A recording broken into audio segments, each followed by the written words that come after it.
Now I'm going to get you loads of salt.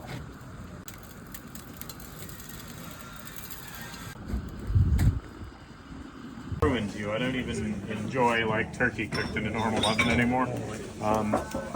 And you can see like this leg is really tender. It's already starting to come apart, and you get such the best bit about a rotisserie is it somehow keeps the breast meat moist and cooking at a similar rate to the legs, whereas normally you guys, if you've ever cooked turkey in the oven, you know, at the point the breast is perfectly done, the legs are still raw, and by the time the legs are perfectly done, the breast is like good for wood chipping. Yeah. And the rotisserie, because it's constantly basting itself and moving itself away from the heat before it can get too extremely dried out, it's a fantastic way to do it. You get a really great flavor. I think so this is like a 5.5 kilo bird, and it took about 3 hours, which is really quick for most ovens. Even 3 hours in the oven, couldn't you? Yeah. It wouldn't come out as good as that. Yeah, external ingredient to it, you know. It was apple.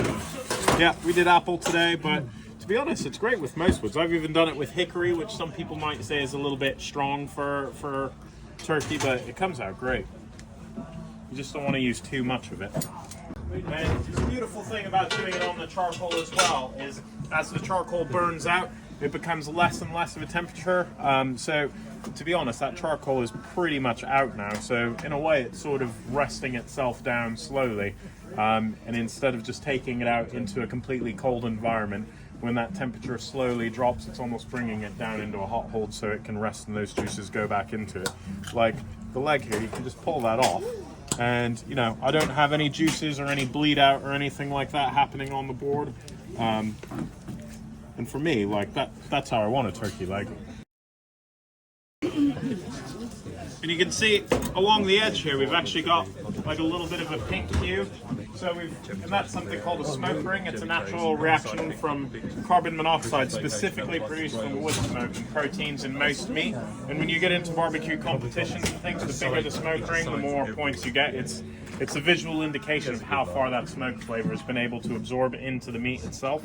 So it's quite good, and the thighs are really lovely and pink. As long as it's along the surface and not next to the bone, you got nothing to worry about. But we were also using temperature probes, so it was all cooked to the safe standards here.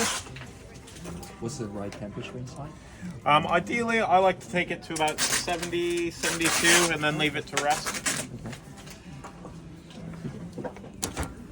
So we thought for this we might make some like turkey sandwiches, right? Yeah. Some hot turkey sandwiches for you guys to have.